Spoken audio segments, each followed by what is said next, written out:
Bom, pessoal, boa noite. Dá início a mais uma sessão, né, das nossas aulas da Abramed, às terças à noite, hoje com a presença ilustríssima do Dr. José Miguel, né, médico emergencista, conhecido lá de todos no Odilon Berens, e ele vai falar um pouquinho para a gente sobre o cuidado, né, as particularidades do transporte interhospitalar, que a gente está muito acostumado a fazer, né, o intra, que é só pegar a maca do paciente e levar lá para a UCIA ou para o CTI-5, né? Então, agora, as diferenças que são desse transporte no interhospitalar, tá bom? Valeu, Tamires, muito obrigado. Como você já falou, eu acho que a maioria aqui me conhece e vou começar aqui a apresentar agora. E toda vez que a gente fala de transporte, quando falamos em transporte de pacientes graves, o que vem à cabeça, né? Eu acho que a primeira coisa que vem à cabeça é isso aqui, ó. Eu acho que é isso, porque eu nunca vi tanto fio na minha vida quando a gente começa um transporte, principalmente de paciente grave, onde tem 3 sujeitos, sendo que nesses 3 sujeitos tem um técnico, um enfermeiro e o médico. Eu acho que é mais ou menos essa sensação que todo mundo sente. Eu, pelo menos, sinto ela até hoje. E antes de eu falar do transporte, eu acho que para a gente colocar um paciente dentro de uma ambulância, a gente tem que saber um pouco da legislação que rege, né, nesses momentos de transporte. Então, eu tenho uma resolução do CFM de 2003, que traz o artigo 1, que eu vou ter que citar alguns artigos aqui rapidamente. Uma leitura rápida, mas tem que ser dita. O artigo 1 dessa resolução traz que o sistema de transporte interhospitalar de pacientes deverá ser efetuado conforme o abaixo estabelecido. Primeira coisa, o hospital previamente estabelecido como referência não pode negar atendimento aos casos que se enquadrem em sua capacidade de resolução. 2. Os pacientes graves ou de risco devem ser removidos acompanhados de equipe composta por tripulação mínima de um médico, um profissional de enfermagem, motorista. Ambulância de suporte avançado, porque a gente vai ver aqui mais para frente que tem as diferenças de algumas ambulâncias aí dos seus componentes. E antes de decidir a remoção do paciente, faz-se necessário realizar contato com o médico receptor ou diretor técnico no hospital de destino e ter a concordância do mesmo. A gente não começa um transporte sendo que a referência não saiba dele e que a vaga já esteja comunicada.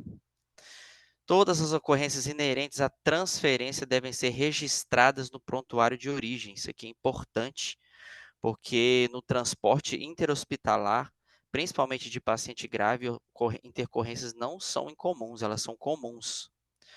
E todo paciente removido deve ser acompanhado por relatório completo, legível e assinado, com o número do CRM, que passará a integrar o prontuário no destino.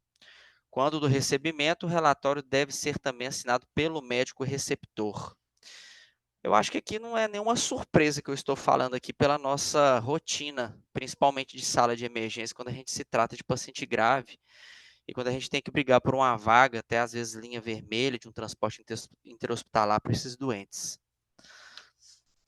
Além disso, para o transporte, faz-se necessária a obtenção de consentimento após esclarecimento por escrito, assinado pelo paciente ou seu responsável legal. Isso pode ser dispensado quando houver risco de morte e impossibilidade de localização do responsável. Nessa circunstância, o médico solicitante pode autorizar o transporte, documentando devidamente tal fato no prontuário. Coisa essa última palavra, essa última frase que a gente não faz muito, né? E é muito comum esse número 6 para a gente. A gente lá com um paciente muito grave, às vezes a gente esquece de escrever, né? Isso no prontuário. E a responsabilidade inicial da remoção é do médico transferente, assistente ou substituto, até que o paciente seja efetivamente recebido pelo médico receptor. E aí, terminando a legislação, essa parte é de leitura mesmo, para a gente ter que entender, não tem ler e entender a legislação. A decisão de transferir um paciente grave é estritamente médica e deve considerar os princípios básicos do transporte, quais sejam: não agravar o estado do paciente, garantir sua estabilidade e garantir transporte com rapidez e segurança. Utilizar o conceito de vaga zero definido no capítulo dessa portaria de 2048 de 2002, que rege as urgências e emergências do Brasil, Também nos casos de regulações interhospitalares, quando a avaliação do estado clínico do paciente e da disponibilidade de recursos loco-regionais o torna imperativo. Então, isso tudo é a que a resolução traz do CRM sobre isso, além da 2048. E aí é o que eu estava falando antes, quais são as ambulâncias e os tipos de veículos de transporte. Então, se a gente observar aqui na portaria 2048, eu tirei esse trechinho, temos vários tipos de ambulância, do tipo A, B, C, D, E e F, no qual a gente vai se concentrar no tipo D, que é a ambulância de suporte avançado, que é o veículo destinado ao atendimento e transporte de pacientes de alto risco em emergências pré-hospitalares ou transporte interhospitalar, que necessitam de cuidados intensivos. E deve contar com equipamentos médicos necessários para esta função. Então, o primeiro princípio do transporte interhospitalar, ele não acontece quando a gente não faz o checklist, não conhece a nossa unidade e não sabe trabalhar dentro de uma ambulância. Então, eu citei 6 princípios aqui que a gente tem que seguir à risca para que a gente diminua o risco no transporte e que dê tudo certo. Então, o primeiro é defina recursos materiais e humanos necessários. Conheça a sua unidade. Isso é de extrema importância. O checklist e os recursos humanos necessários também são a base do nosso transporte, aí, do início do nosso transporte. Contato com o setor de destino e documentação é essencial. A gente não inicia um transporte sendo que a referência saiba que ele esteja acontecendo ou vai acontecer. Avaliação do paciente a ser transportado antes de ser colocado na ambulância. Preparação e antecipação de intercorrências são essenciais e só deve ser iniciado se o benefício do transporte for maior que o risco. Preparação e antecipação de intercorrências. Esse risco, o benefício ser maior que risco é muito importante, principalmente, eu percebo aqui que o pessoal que roda mais com a gente aqui, que não faz parte do pré-hospitalar, tem mais convívio com o intra-hospitalar de levar paciente grave da UPA para os CTIs, né, para o CIA, para o Poli, e a gente percebe o quanto que botar em xeque, botar na balança o benefício e o risco de paciente grave é extremamente importante para que não ocorra nenhum desfecho desfavorável dentro da ambulância durante o transporte. E esse número 6 aqui está completamente ligado ao paciente gravíssimo, onde você tem que colocar o risco e o benefício em conta. Deixe a família ciente da gravidade do transporte e seus riscos. O paciente que é grave, a família tem que saber que pode acontecer intercorrências dentro da ambulância, para que isso não seja uma surpresa e depois ocorra litígio. E aqui é rapidamente um exemplo de um checklist de um paciente, né? Um checklist não dos materiais da ambulância, mas assim de um paciente para você saber qual que é o motivo do transporte, para onde que ele está saindo, para onde ele está indo, o nome completo, a idade, o sexo, os seus dados vitais, mais de ilustração para a gente ver como que é um checklist do paciente. E aqui uma coisa interessante sobre o checklist que eu tenho que compartilhar com vocês é um estudo prospectivo que avaliou a piora fisiológica, que é extremamente assim, significativo e reduzido do checklist que ele é feito adequadamente. A gente percebe aqui nesse primeiro dado estatístico que 73% versus 39% da redução da piora fisiológica de um paciente e de eventos adversos quando a gente faz o checklist adequado. Então, isso estatisticamente é extremamente irrelevante. Então, o primeiro princípio é checar os materiais e fazer o seu checklist dentro da ambulância e o seu checklist do paciente, que a gente vai falar mais para frente depois. Então, preparação para o transporte. Como eu trabalho no pré-hospitalar e a ambulância que a gente tripula é a USA, que é composta por um médico, um enfermeiro e um condutor, que na maioria das vezes ele é técnico de enfermagem, mas não necessariamente ele é. Então é a USA SAMU BH que eu vou usar como a base, que não vai ser diferente tanto esse checklist, esses materiais, para um possível transporte entre hospitais em outra ambulância.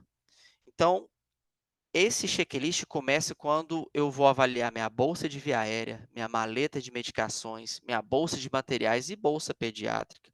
No caso aqui, o transporte pediátrico e neonatal, a gente não vai entrar em detalhes, porque senão esse aqui eu acho que é uma aula para outra, é um tema para outro momento. Bombas de infusão, ventilador mecânico, que também, se vocês forem observar aí no Dilon, é o Oxilog. Monitor de transporte e os cilindros de oxigênio. Então, como observação aqui, o transporte não se inicia sem um checklist feito. Então, inicialmente aqui, a nossa bolsa de via aérea para um transporte, ela tem que ter alguns materiais essenciais. A gente não precisa da maioria dos materiais. Os materiais nenhuma usa. E seria maravilhoso se eu tivesse um videolaringo, mas eu não tenho.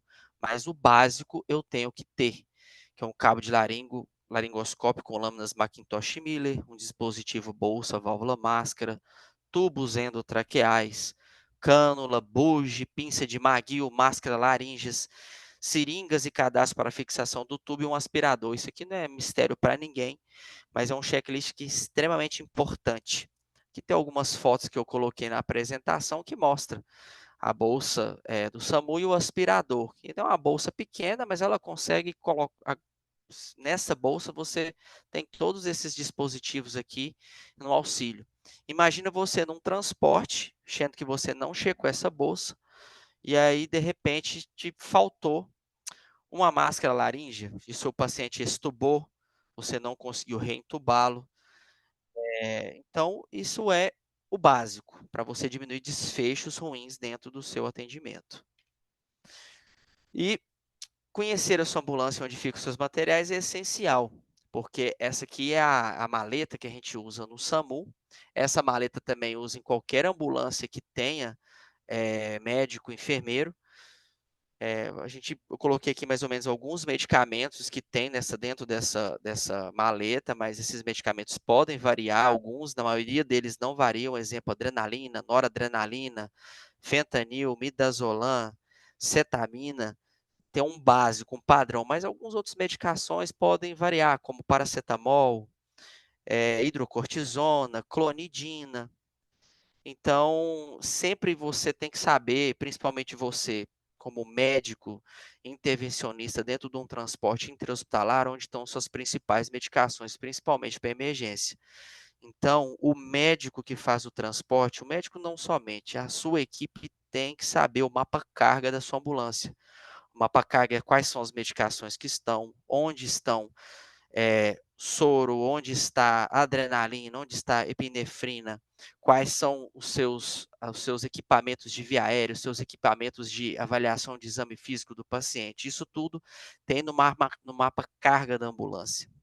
Geralmente no SAMU, toda vez que a gente começa o plantão, a gente tem que fazer o checklist disso tudo.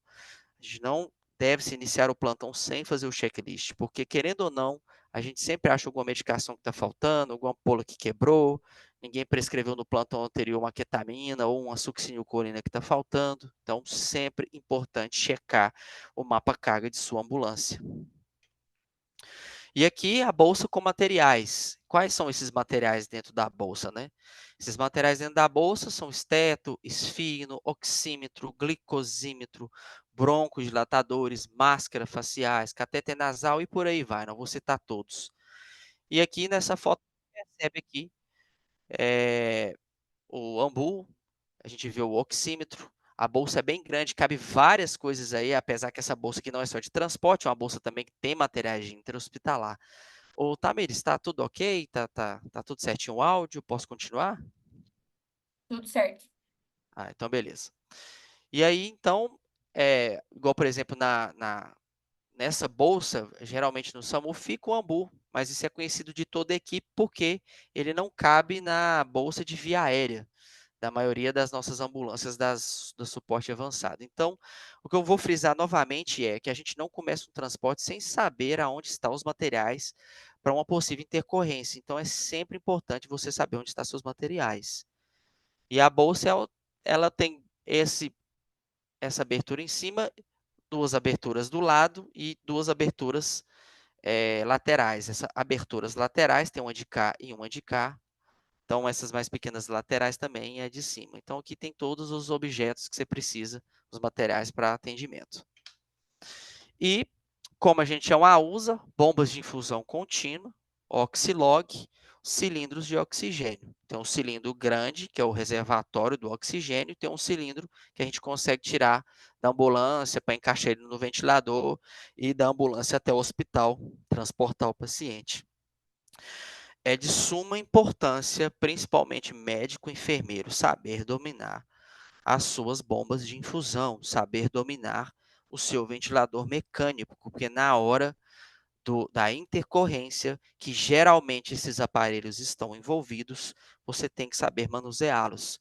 Então, o médico que está dentro do transporte e não sabe manusear seu oxilog, seu ventilador mecânico e a sua bomba de infusão contínua, ele abre brecha para causar ou ocorrer qualquer tipo de intercorrência que ele não consiga resolver. Então, saber manusear seus, os seus materiais, a sua bomba, o seu ventilador mecânico, os seus cilindros de oxigênio é importante. E o monitor também. Esse monitor aqui, que é o DFM100, que eu acho que, corrijam se eu estou errado, mas eu acho que é o da sala de emergência da UPA, e também é o da sala de emergência do POLI, do CTI da emergência eu acho que é outro, e esse também é o do SAMU, o básico, né? O que deveria ser, porque algumas USAs devem ter um outro diferente aí por falta de não estar funcionando ou estar na manutenção. Então, aqui, basicamente, rapidamente, saber mexer no seu desfibrilador. Isso não só no transporte é importante, porém também dentro da sua sala de emergência. Dominar ele, porque exemplo de um paciente que você pode estar carregando com um marca-passo transvenoso, fazendo um transporte intra-hospitalar, onde a vibração da ambulância, o marca-passo pode impactar. Então, você tem que saber colocar um marca-passo transcutâneo, saber manusear o seu monitor é de extrema importância.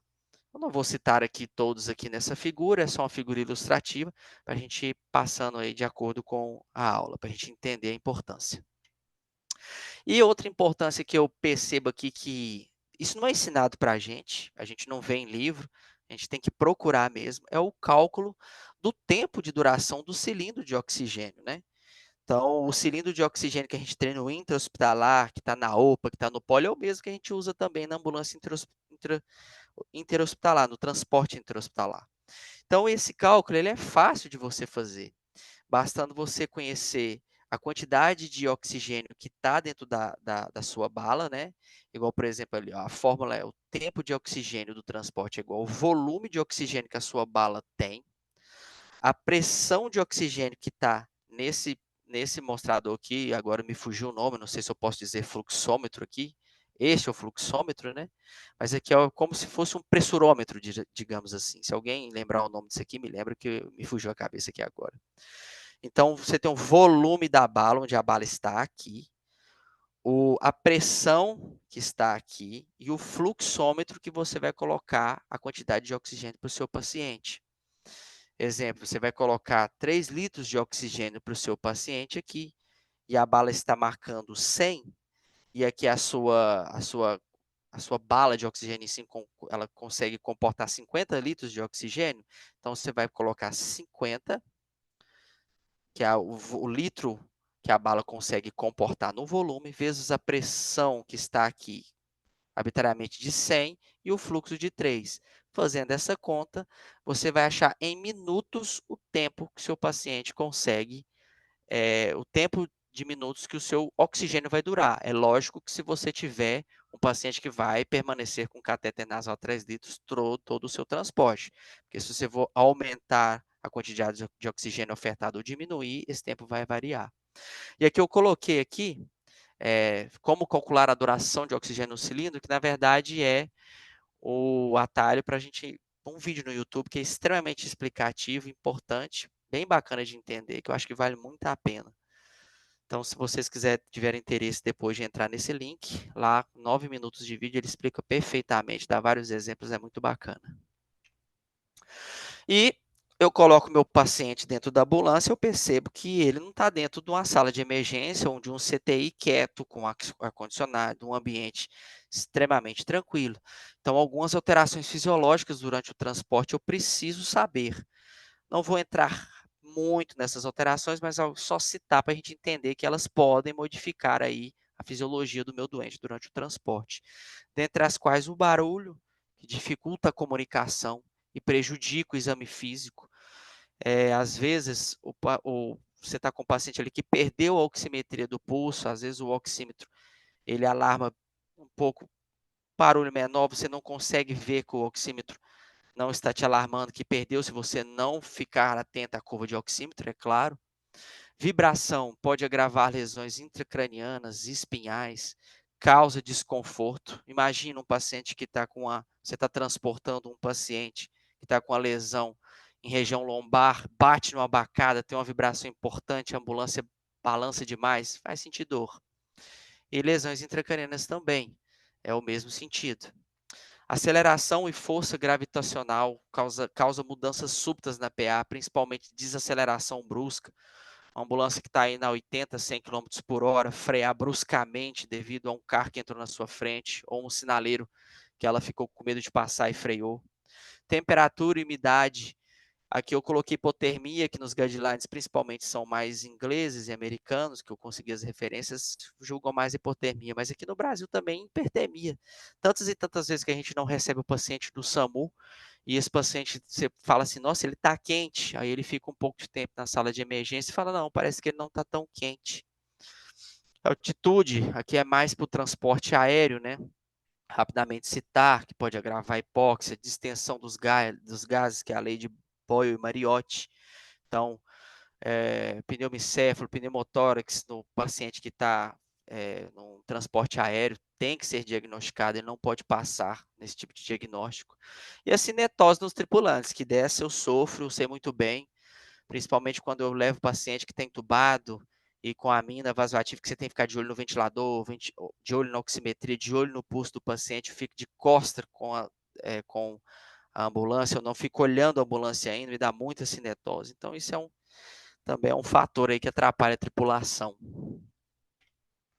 E chegamos no local, recebemos que o paciente, exemplo, vai sair do Odilon Berens para a Santa Casa, o checklist foi feito, então vamos iniciar o transporte. Então, como é que eu vou classificar esse paciente no meu transporte?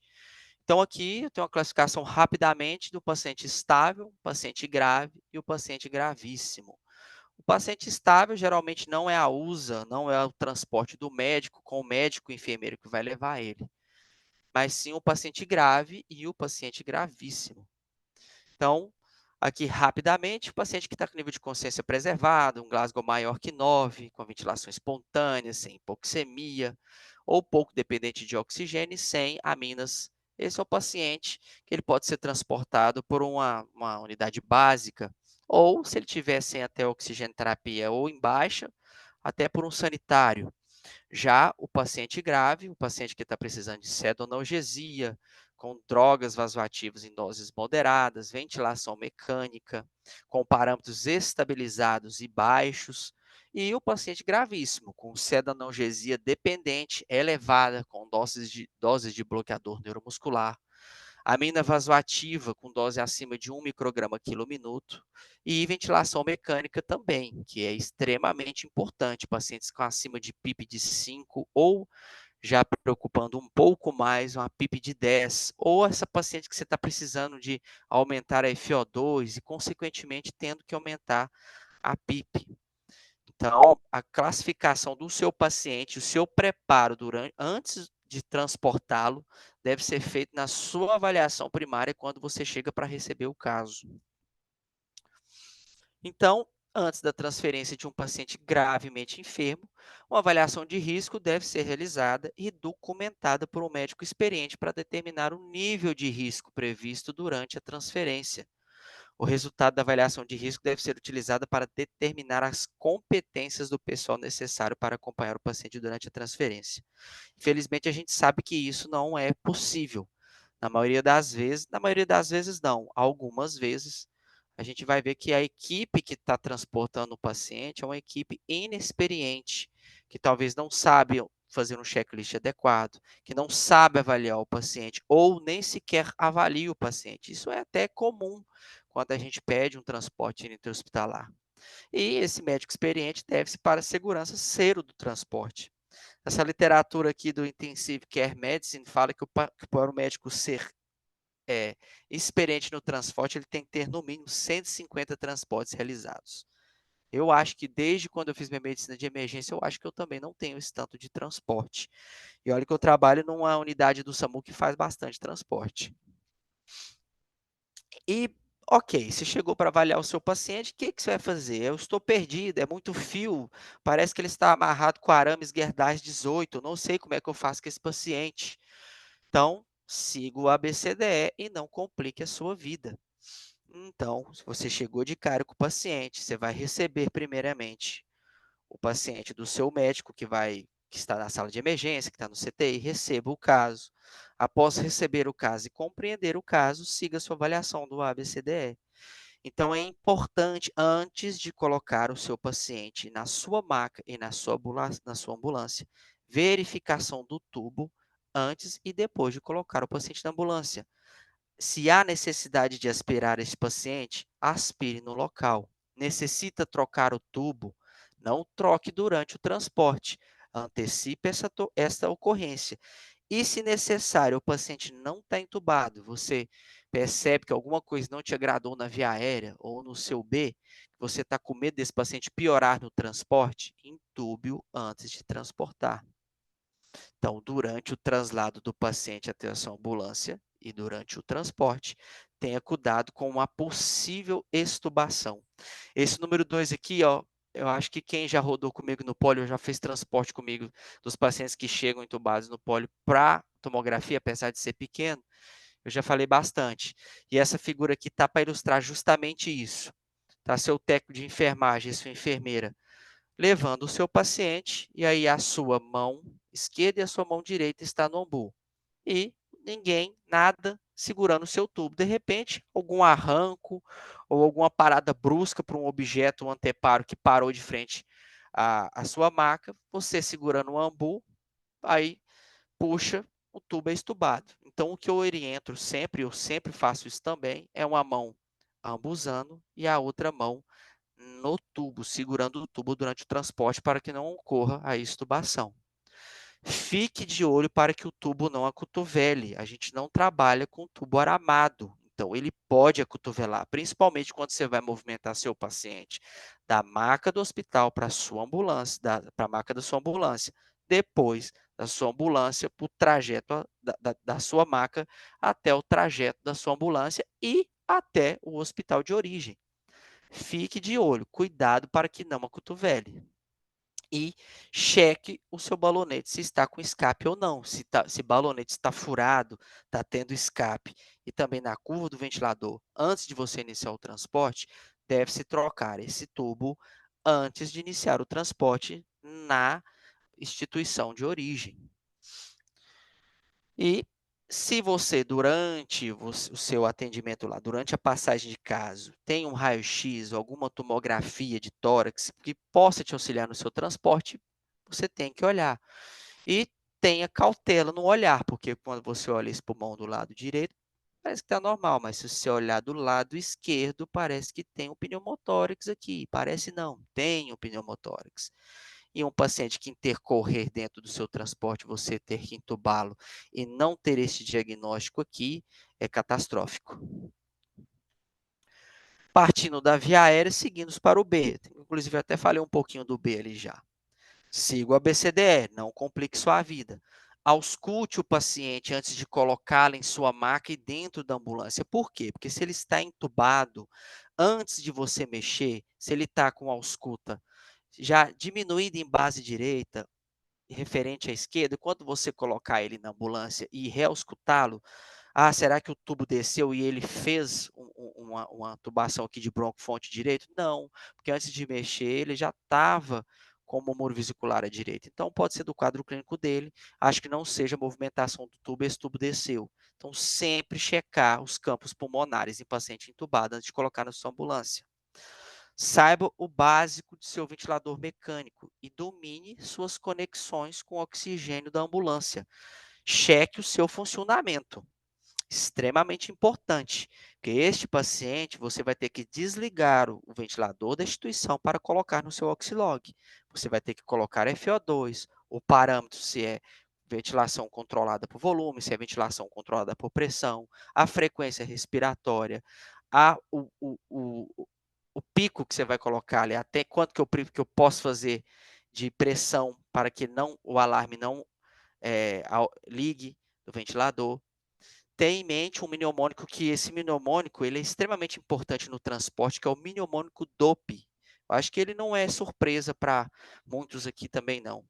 Que o mnemônico DOP, na verdade, é você sempre checar se alguma intercorrência respiratória ocorrer dentro da sua ambulância, se foi o tubo que deslocou, se seu tubo está obstruído, se há a chance de ter um pneumotórax ou se o seu equipamento está ligado na fonte de oxigênio, se essa fonte de oxigênio está ligada e se ele está ciclando, se você colocou os parâmetros ideais. Lembre desse mnemônico DOP. E se o paciente está com dreno de tórax, e isso aqui eu já passei por isso, o mesmo deve ser posicionado abaixo da maca de transporte e sempre, eu vou repetir, parece que a gente fala nunca é nunca em medicina e nem sempre é sempre em medicina, mas hoje é um sempre, sempre desclampado, principalmente em pneumotórax, hemotórax, ou seja, se está tendo uma drenagem torácica no paciente que está entubado, esse dreno tem que estar desclampado no transporte. Antes, cheque seu funcionamento e se o seu paciente possui suspeita de pneumotórax e está em ventilação mecânica, não o transporte sem o tratamento definitivo. Esse paciente tem que ser drenado antes de iniciar o transporte. Lembro uma vez que eu fui transportar um paciente da UPA Leste até o Metropolitano, numa sexta-feira, às 4h30 da tarde, era em torno de uns 50, uma hora de transporte. A minha enfermeira temou que era um paciente que ele fez um pneumotórax por punção de subclávia, estava drenado, era uma sepse de foco urinário, mas com dreno ali devido a um pneumotórax de subclávia. E ela, vamos fechar o dreno, porque a gente tem que fechar o dreno para o transporte. Eu falei, ó, não faz sentido, porque se você fechar o dreno, eu vou recolecionar o pneumotórax durante o transporte em 1 hora. E aí, foi um pega para capar, que eu tive que abrir uma referência e mostrar para ela que o dreno tem que estar descampado. E assim foi, e não tive nenhuma intercorrência durante o transporte. Parâmetros altos na ventilação mecânica e suspeita de síndrome do desconforto respiratório no adulto, quem fez transporte no Covid sabe muito bem o que eu estou falando. A troca do ventilador com despressurização da via aérea pode causar uma piora da saturação e hipoxemia. Então, se você vai transportar seu paciente que está com uma FO2 alta, está com a relação PO2 e FO2 baixa, é uma síndrome de desconforto respiratório adulto, depois da troca, aguarde alguns minutos, veja se o seu ventilador consegue ventilar ele adequadamente, se vai te dar segurança e tranquilidade de você removê-lo até a sua ambulância e levá-lo até o seu destino. Aqui é um ponto para a gente saber se esse paciente vai conseguir o transporte, se ele vai conseguir chegar no seu destino ou não. Talvez aqui seja um ponto que a gente pense, será que esse transporte eu vou precisar fazer? Será que ele vai conseguir ou não? Eu vou ter que bombar esse transporte. Lembra disso, paciente com hipoxemia severa, com PIP elevada, a gente tem que colocar o risco-benefício se ele vai conseguir iniciar o transporte, como está escrito na observação que eu coloquei aqui no slide. Aqui uns fatores de riscos que eu coloquei, que eu tirei deste artigo aqui, que é o do Jornal de Anestesia Indiano, apesar de ser da Índia, um artigo de revisão que eu achei muito bem explicativo, bacana, como uma leitura. Ele coloca os fatores de risco durante o transporte de possíveis complicações e olha o tanto de fator de risco que tem em relação à equipe de transporte. Equipe inexperiente, que não está familiarizada com seus equipamentos, que não se preparou, que tem uma comunicação pobre, que não fez uma ressuscitação adequada antes de iniciar o transporte, que deixou leque nos seus checklists, que não preparou o seu monitor antes do transporte, ou que uma interrupção da terapia, ou seja, estava com a nora ali, esqueceu, a nora ficou sem por alguns minutos, depois foi ver que essa nora estava desligada dentro do transporte, isso ocorre. Então, importante aqui que o tanto de erro somente da equipe de transporte, que isso aqui, da maioria das vezes, não dá para ser checado e não acontecer. E siga o ABCDE, não complique a sua vida. C.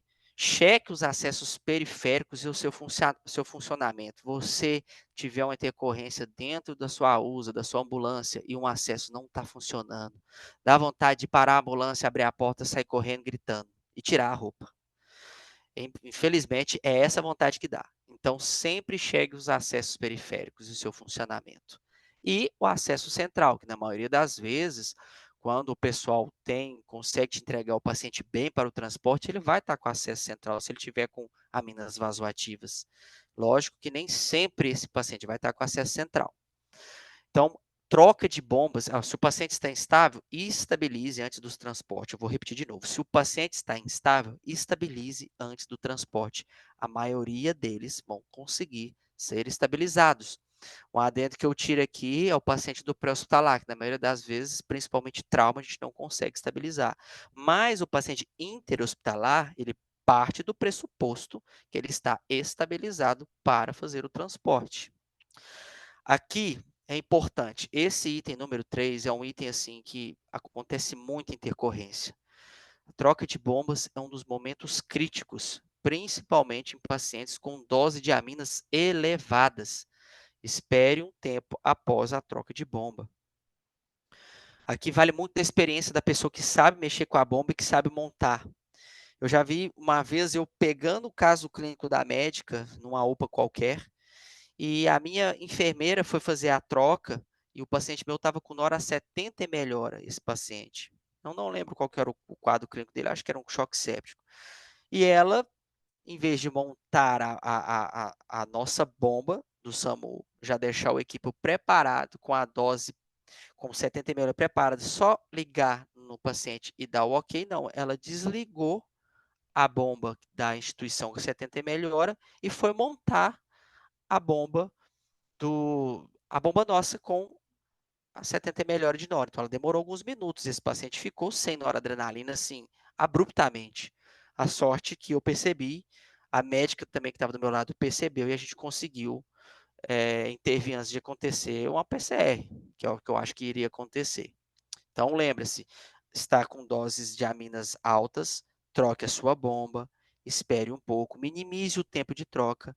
Paciente, repita a PA, a frequência cardíaca está estável, voltou aos parâmetros que estava antes, pode seguir com o seu transporte.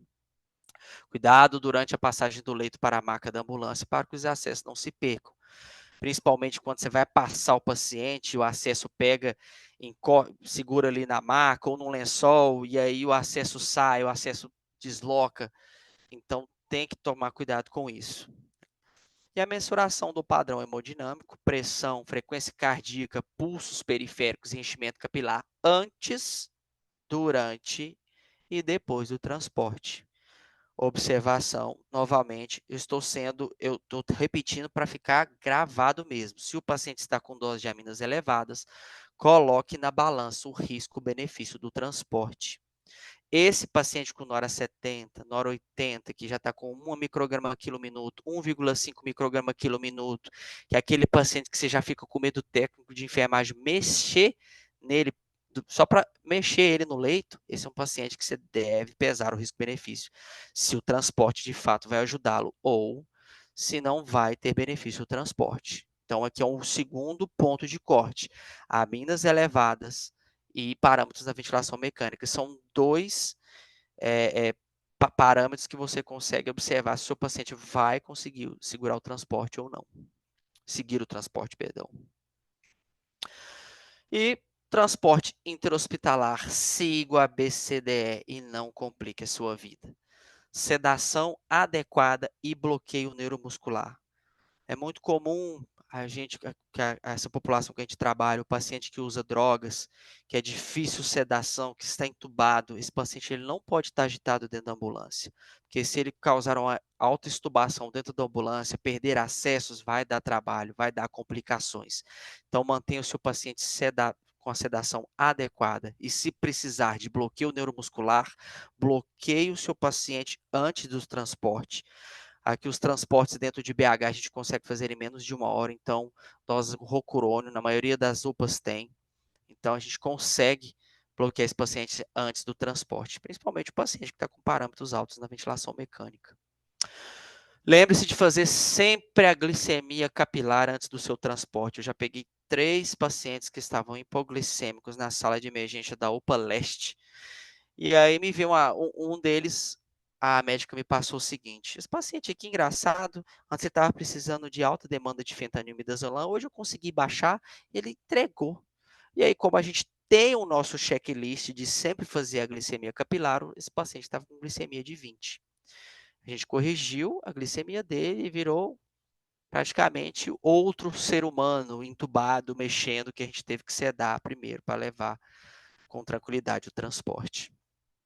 As viagens em alta velocidade devem ser evitadas. Isso aqui, principalmente, eu coloco não é do paciente, mas da equipe de segurança também. A gente que roda no SAMU, a gente sabe muito bem quando se tem um motorista experiente ou inexperiente. Freadas bruscas atrapalham, principalmente porque mexe na marca. A gente que está com cinto de segurança, mas a gente também é ejetado. O paciente pode cair alguma coisa nele, então sempre evitar o máximo possível de altas velocidades, porque isso causa freios bruscos, né? Algum carro pode entrar, acidente, isso causa problema para o paciente, para a equipe, para todo mundo. E cuidados com a maca, desarme da maca e materiais suspensos, aqui eu vou falar um pouco mais para frente. Paciente sempre com cinto de segurança dentro da ambulância, isso é imprescindível, e a equipe também. Por que aqui a gente fala isso? Olha o quanto é importante da gente colocar nosso monitor no local adequado, nosso ventilador no local adequado, respeitar a sinalização e a velocidade da via. Eu, na minha pesquisa aqui, eu me deparo com isso. Caso de queda de monitor cardíaco em cabeça de grávida dentro de ambulância, tem nova versão da prefeitura. Grávida que morreu atingida por monitor cardíaco dentro de ambulância seguia sem parentes para o hospital. Então, aqui, 2 princípios que não foram observados. Você também saber aonde colocar os seus materiais e fixá-los, porque é um transporte ativo, é um transporte que vai mexer, vai virar à direita, vai para a esquerda, vai ter aceleração, vai ter desaceleração. Então, sempre não deixar monitor, ventilador, bombas de infusão contínua suspensas que possam cair dentro do seu paciente, no seu paciente principalmente. E aqui a maca também é de suma importância, a maca no seu transporte, porque a maioria das macas, elas são essa maca aqui que você consegue deitar ela e subir.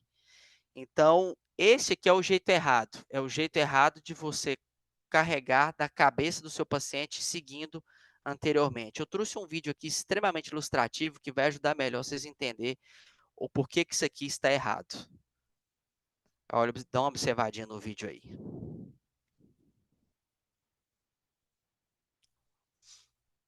Vocês observaram, deu para ver, Tamires? Deu para ver direitinho o vídeo?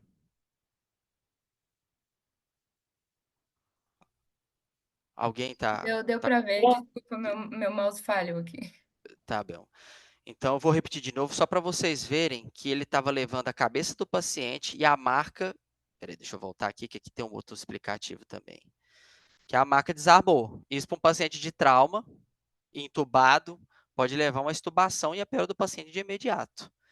Então, aqui um outro vídeo ilustrativo mostrando como é que deve ser feito. Esse outro vídeo aqui, para vocês observarem, ele é autoexplicativo, que eu acho que vai ajudar melhor o entendimento da maca e do transporte.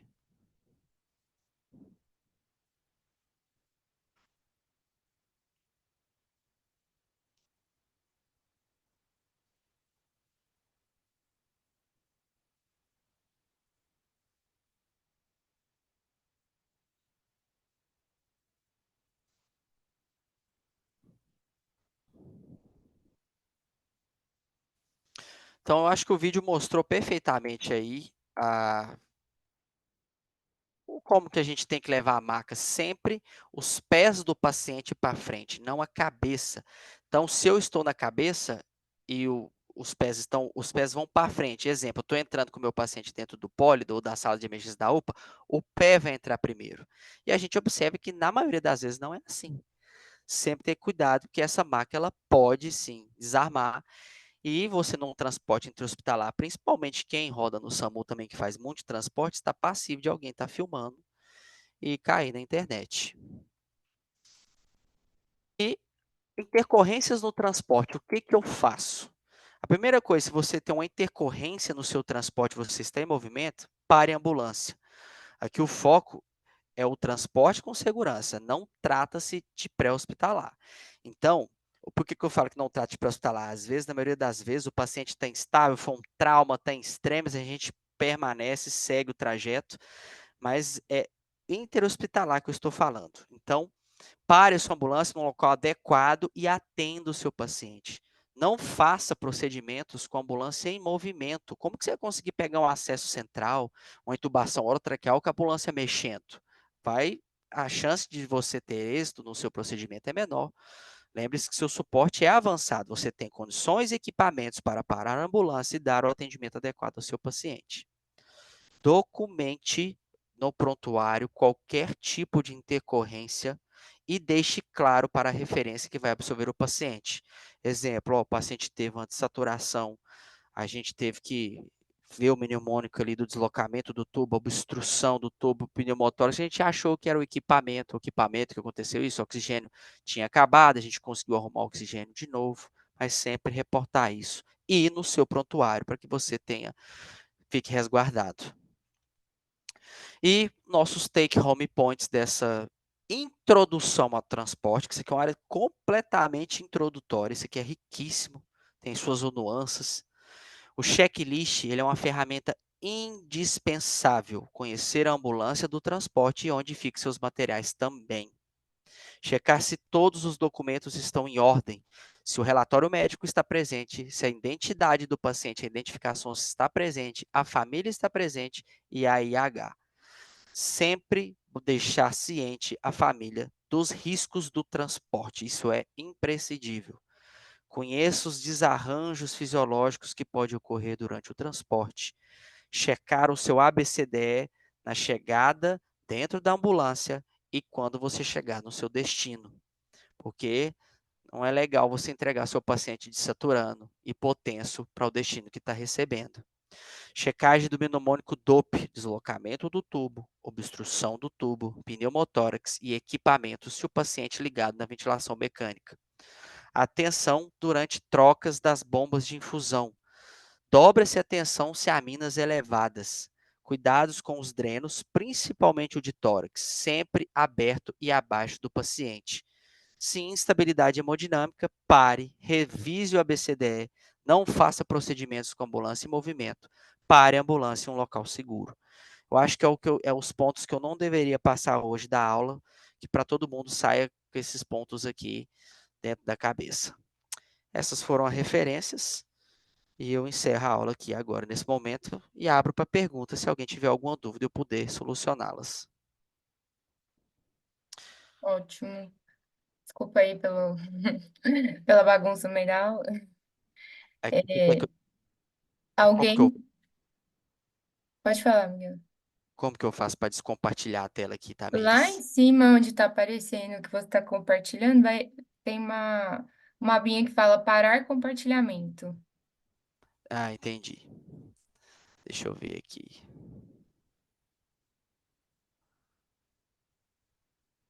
Jesus abençoa.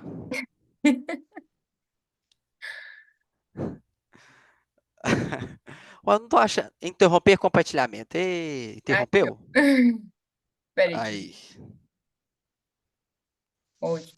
Deixa eu abrir aqui. Alguém tem alguma dúvida, pessoal, que queira perguntar? Deixa eu abrir aqui o chat. Muito obrigada. O pessoal tá falando aqui da válvula, né? É o manômetro, isso, é esse nome. Esqueci. Não Manômetro. lembrei. Alguma dúvida, pessoal? O pessoal tá agradecendo aí a aula.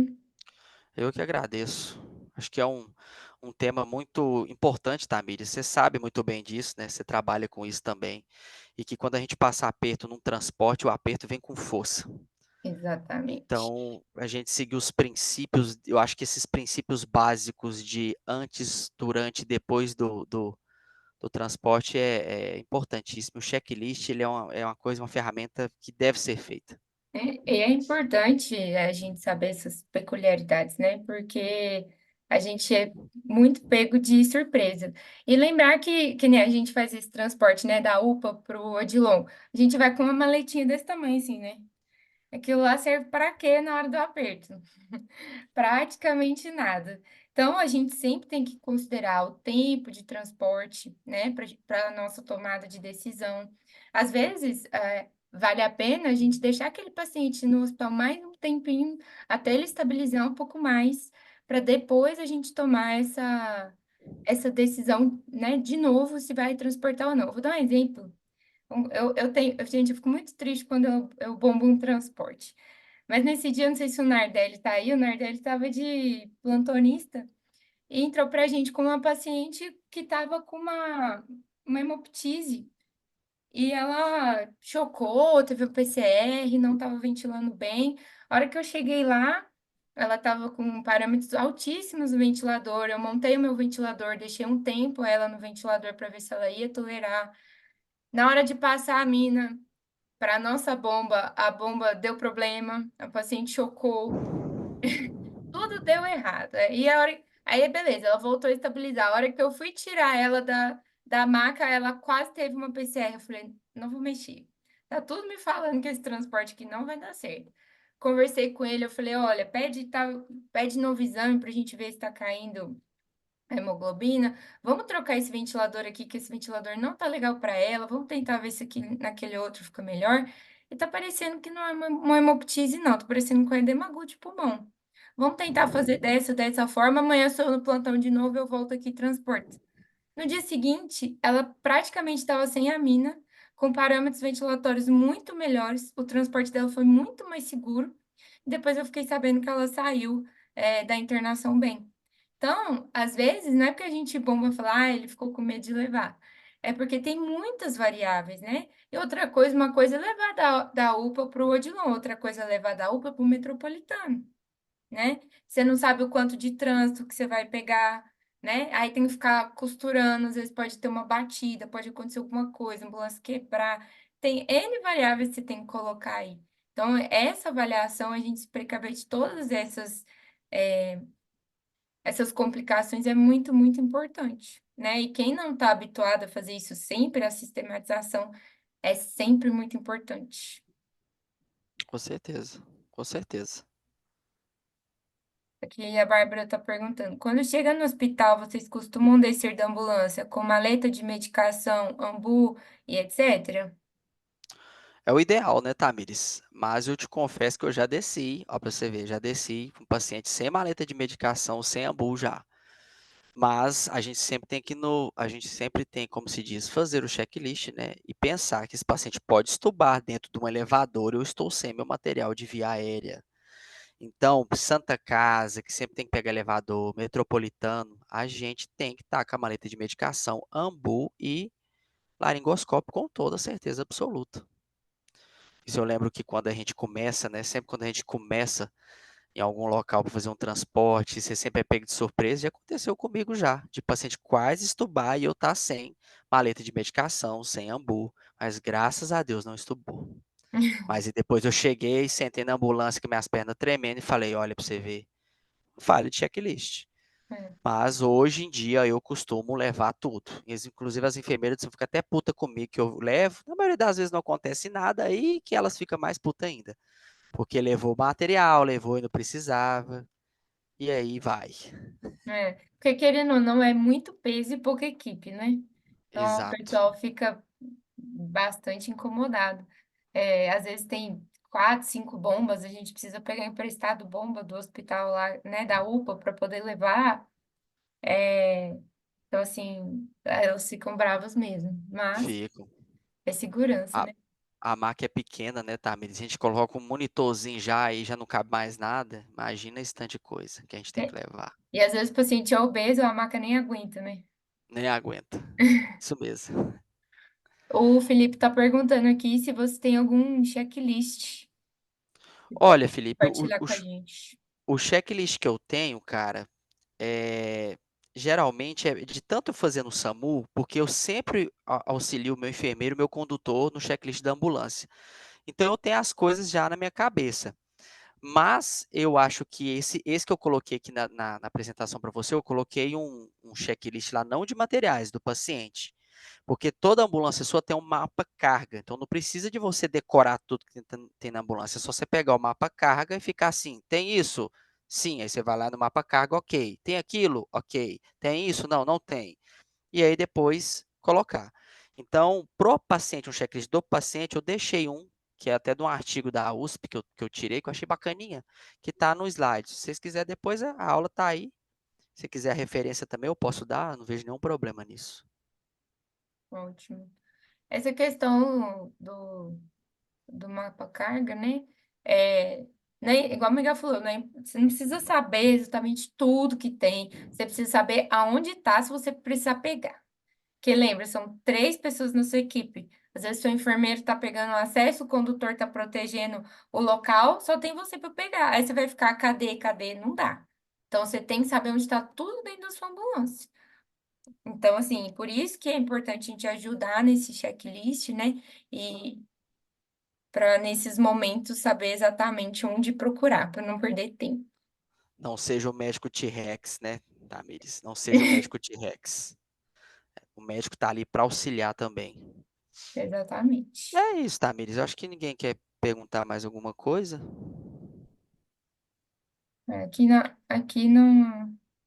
no chat não tem mais nada. Lembrando, pessoal, que eu coloquei no chat o link para a chamada da aula, beleza? Então, vamos Certinho. encerrar. Tamires, quero agradecer aí o convite, viu? Muito Obrigado aí por você ter me obrigada, viu, convidado. Miguel? Então, uma ótima noite a todos aí. Boa Tchau, noite. tchau. Tchau.